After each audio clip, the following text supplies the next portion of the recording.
తాను టీడీపీలో కొనసాగడంపై రాజేష్ మహాసేన కీలక వ్యాఖ్యలు చేశారు. పొత్తుకు వ్యతిరేకంగా మాట్లాడింది మొదట జనసేన నేతలే అన్నారు. తనపై జనసేన నేతలు విమర్శలు చేసినప్పుడు ఆ పార్టీ అధినాయకత్వం కనీసం ఖండించలేదన్నారు రాజేష్. కూటమి ధర్మాన్ని ముందు జనసేన నేతలే తప్పారని, కాబట్టి కూటమి నుండి జనసేనను బయటకు పంపి ఆ తర్వాత తనను సస్పెండ్ చేస్తే ఓకే అంటున్నారు రాజేష్ మహాసేన. మైనార్టీలకు వ్యతిరేకంగా పవన్ వ్యాఖ్యలు సరికాదని, టీడీపీకి ఇంత మెజార్టీ రావడం రాష్ట్ర అదృష్టమన్నారు రాజేష్ మహాసేన. మొత్తం మీద తాను టీడీపీలో కొనసాగడానికి సంబంధించి రాజేష్ మహాసేన వివరణ ఇచ్చారు. ఆ పార్టీ తనపై జనసేన నేతలు విమర్శ చేస్తే ఆ పార్టీ అధిష్టానం కనీసం ఖండించలేదని, పొత్తుకు వ్యతిరేకంగా మాట్లాడినది మొదట జనసేన నేతలే అన్నారు రాజేష్ మహాసేన. కూటమి ధర్మాన్ని ముందు జనసేన నేతలే చెప్పారని, కాబట్టి కూటమి నుండి జనసేనను బయటకు పంపి ఆ తర్వాత తనను సస్పెండ్ చేస్తే ఓకే అంటున్నారు రాజేష్ మహాసేన. రైట్, రాజేష్ మహాసేనతో మా ప్రతినిధి శంకర్ ఫేస్ టు ఫేస్. ఇది SCCL steering committee member Saripalli Rajesh మనతో ఉన్నారు. ఆయనతో మాట్లాడే ప్రయత్నం చేద్దాం. రాజేష్ గారు చెప్పండి, అసలు టీడీపీ రాష్ట్రంలో ఇంత భారీ మెజారిటీ నెగ్గడాన్ని ఎలా చూస్తారు? ఇంత భారీ మెజారిటీతో నెగ్గడం అనేది నిజంగా ఈ రాష్ట్రం చేసుకున్న అదృష్టంగా భావిస్తున్నాం సార్. ఫస్ట్ ఎందుకంటే జగన్మోహన్ రెడ్డి గారు చాలా ప్రలోభాలు పెట్టారు, జనాన్ని డబ్బులు అలవాటు చేశారు. అయినా కూడా డబ్బులు కూడా మాకు వద్దు, అభివృద్ధికే మాకు కావాలని చెప్పి ఆంధ్రుడైన ప్రతి ఒక్కరు పౌరుషంగా ఓటేసి అభివృద్ధి ప్రదాత అయిన నారా చంద్రబాబు నాయుడు గారిని గెలిపించడం నిజంగా చాలా ఆనందంగా ఉందండి. పి గన్నవరం సీట్ కోల్పోయిన రాజేష్ తిరుగుబాటు ప్రయాణంలో లేకుండా టీడీపీ వెంటే ఉన్నారు. అయితే పవన్ కళ్యాణ్ని ఓడించాలంటూ రాజేష్ పిలుపునిచ్చారు. ఇప్పుడు జనసేనతో మీ యుద్ధం ముగుస్తున్నట్టేనా? సార్, మాకు ఎప్పుడు ఎవరితోటి యుద్ధం అంటే శాశ్వత శత్రువులు ఎవరు లేరండి. ఆ సందర్భానికి ఎవరైనా అరే తమ్ముడు అని పిలిస్తే అన్నయ్య అని మేము పలుకుతాం, ఎరా యాదవ అంటే ఎంతో కొంత మా దగ్గర నుంచి కూడా రియాక్షన్ వస్తుంది. ఇప్పుడు మేము తెలుగుదేశం పార్టీ ఎప్పుడు తెలుగుదేశం పార్టీతోనే ఉన్నాం, రాబోయే 30 సంవత్సరాలు తెలుగుదేశం పార్టీతోనే ఉంటాం. కానీ జనసేనతోటి మాకు ఇబ్బంది ఏమొచ్చిందంటే అండి, ఇప్పుడు చాలామంది అంటున్నారు కూటమికి వ్యతిరేకంగా మాట్లాడాడు రాజేష్ అని. కూటమికి వ్యతిరేకంగా మాట్లాడడం మొదలుపెట్టింది నేను కాదండి. కూటమి అభ్యర్థిగా పి గన్నవరం అభ్యర్థిగా నన్ను ప్రకటించినప్పుడు నేను కూటమి అభ్యర్థినని తెలిసి, తెలుగుదేశం పార్టీ అధికార ప్రతినిధిని తెలిసి కూడా అక్కడున్న జనసేన కార్యకర్తలు నిరసనలు, కారు అద్దాలు పగలగొట్టడాలు ఎన్ని చేసినప్పుడు జనసేన పార్టీ అధినాయకులు కానీ జనసేన పార్టీ అధిష్టానం కానీ వాళ్ళు ఎవరిని సస్పెండ్ చేయలేదు, కనీసం వాళ్ళని వారించలేదు. వారించకపోవడం వల్ల అది ఎక్కడి వరకు వచ్చిందంటే, ఒక సాధారణమైన కుటుంబం నుంచి ఒక వర్గానికి ప్రతినిధిగా వచ్చిన నాకు నేనుగా సీటు వదులుకునే పరిస్థితి వచ్చింది.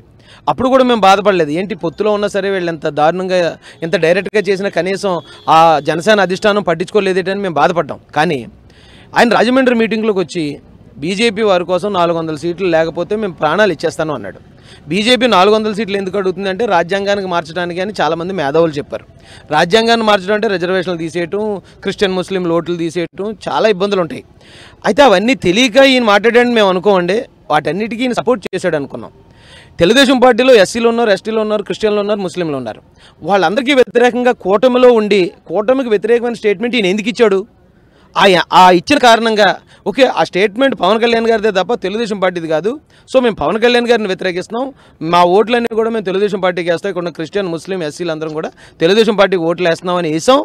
ఈ రోజున 135 స్థానాలకు పైగా, దాదాపు టోటల్ కలుపుకుంటే 165 స్థానాలు మనం నెగ్గటం అనేది ఇక్కడ జనసేన వైసీపీకి కాంగ్రెస్ పార్టీ ఓటింగ్గా ఉన్న Christian, SC, Muslim one సైడెడ్గా Telugu Desam party కొట్టారు సార్. ఓకే, ఇప్పుడు పి గన్నవరం సీట్ని రాజేష్ వదులుకున్న తర్వాత పార్టీ నుంచి వచ్చిన హామీ ఏంటి? నేను అసలు ఎమ్మెల్యే సీటే అడగలేదు సార్. ఎమ్మెల్యే సీట్ కోసం నేను అడగలేదు, నాకు ఏదైనా పదవులు కావాలని నేను పనిచేయలేదు.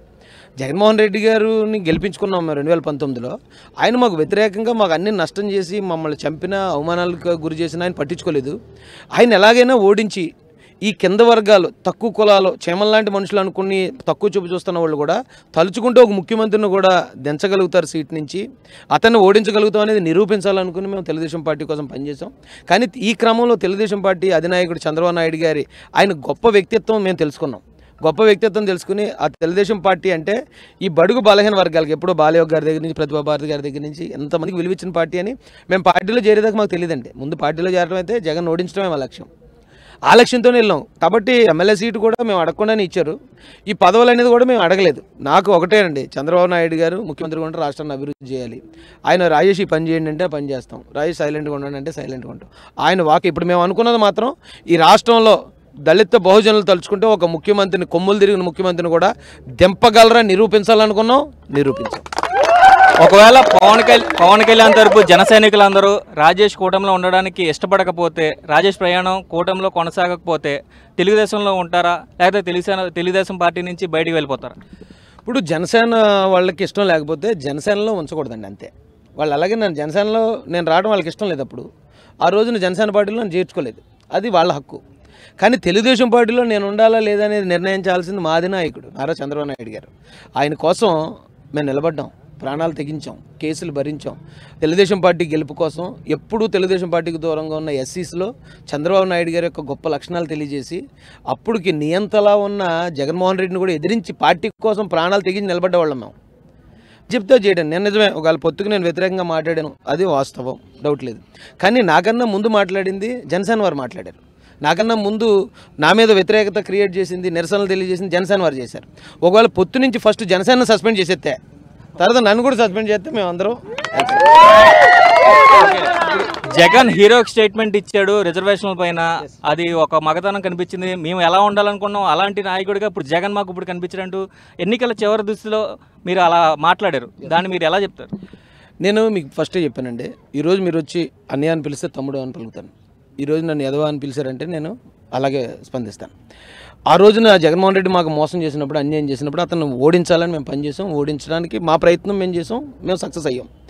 కానీ జగన్మోహన్ రెడ్డి మాకు అనుకూలంగా మాట్లాడినప్పుడు, వర్గాలకు, బలహీన వర్గాలకు నేను అండగా నిలబడతాను అన్నప్పుడు శత్రువు అయినా సరే ఒప్పుకుని తీరే నైజం అది. అతను శత్రువు కాబట్టి మంచి చేసినా సరే మేము పట్టించుకోము, లేకపోతే అతను శత్రువు కాబట్టి ఆడ ఎంత మంచివాడన్నా మేము ఎదవని చెప్తాం అనే రకాలం కాదు. మేము మంచి ఉంటే అది ఎక్కడున్నా మంచే, చెడు ఉంటే నా పక్కన ఉన్నవాడు చెడ్డగా ఉన్నా సరే నేను అతను ఇమ్మీడియట్గా తిరస్కరిస్తాను. బడుగు బలహీన వర్గాలకి రాజేష్ సపోర్ట్ ఎలా ఉండబోతుంది ఫ్యూచర్లో? బడుగు బలహీన వర్గాలకి నేను సపోర్ట్ ఇవ్వడం నా కుటుంబ సభ్యుడిని. నేను ఆ ఇంట్లో వాళ్ళకి ఏదైనా కష్టం వచ్చిందంటే మొదట కన్నీరు నా కంట్లోంచి కారుతుంది. ఎందుకంటే కష్టం అంటే ఏంటో తెలిసి వచ్చినోడిని, అన్యాయంగా అరెస్ట్ అయినోడిని, 22 రోజులు జైలు అనుభవించినోడిని, ఈ రాష్ట్రం వదిలి పక్క రాష్ట్రంలో కుటుంబంతో 2 ఆడపిల్లలతో ఒక కారులో 5 సీటర్ కారులో 10 రోజులు తలదాచుకున్నాను. జగన్మోహన్ రెడ్డి ఒక TV9 అని ఒక ఛానల్ ద్వారా పెట్టించిన కేసులకి ఇన్ని కష్టాలు అనుభవించినోడు కాబట్టి కష్టం విలువ నాకు తెలుసు. అది బడుగు బలహీన వర్గాలు కాదు, అగ్రవర్ణాల్లో ఉన్నోడన్నా ఇది పలానోడు కష్టపడుతున్నాడంటే ఆడి కోసం ముందు నిలబడేది 200% మహాసైన్యం అండి. ఇది ఇక్కడ పరిస్థితి. మహాసేన రాజేష్ అయితే కూటమి నుంచి టీడీపీకే మేము సపోర్ట్గా ఉన్నాం, ఎప్పటికీ చంద్రబాబు మాటే శిరసావహిస్తానంటూ మనతో చెప్తున్న పరిస్థితులు ఉన్నాయి. కెమెరామెన్ విజయ్తో శంకర్, RTV, తూర్పుగోదావరి జిల్లా. మరిన్ని వీడియోస్ కోసం ఛానల్ ని సబ్స్క్రైబ్ చేయండి, లేటెస్ట్ అప్డేట్స్ కోసం వాట్సాప్ ఛానల్ ని ఫాలో చేయండి, అండ్ లింక్ డిస్క్రిప్షన్ లో ఉంది.